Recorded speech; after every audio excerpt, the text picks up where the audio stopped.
Welcome to today's verse of the day.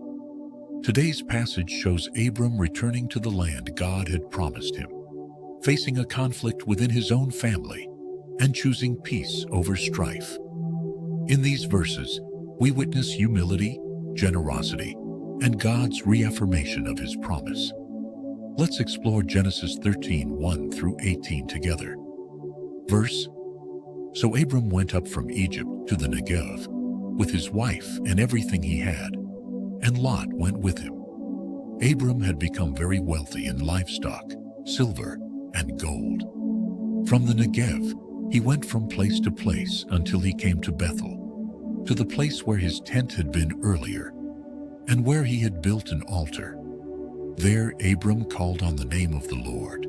Now Lot, who was moving about with Abram, also had flocks and herds and tents, but the land could not support them both, while they stayed together, for their possessions were so great that they couldn't stay in the same place.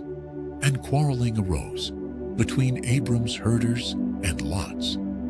So Abram said to Lot, "Let's not have any quarreling between you and me, or between your herders and mine, for we are close relatives. Is not the whole land before you? Let's part company.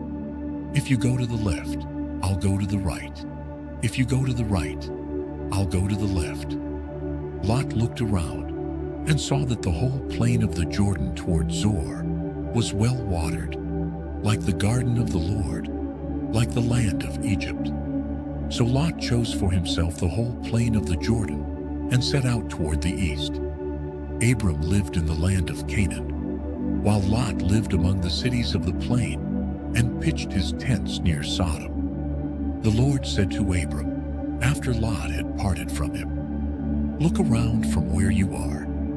All the land that you see, I will give to you, and your offspring forever.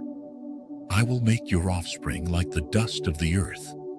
Go, walk through the length and breadth of the land, for I am giving it to you." So Abram went to live near the great trees of Mamre, at Hebron, where he built an altar to the Lord.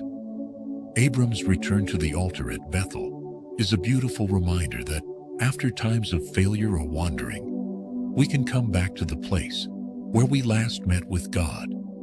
It's there that our hearts are realigned. When conflict arose between Abram and Lot, Abram chose peace over personal gain. He gave Lot the first choice of land, an act of humility and trust that God's blessing didn't depend on having the best piece of ground. Lot's choice was based on appearance.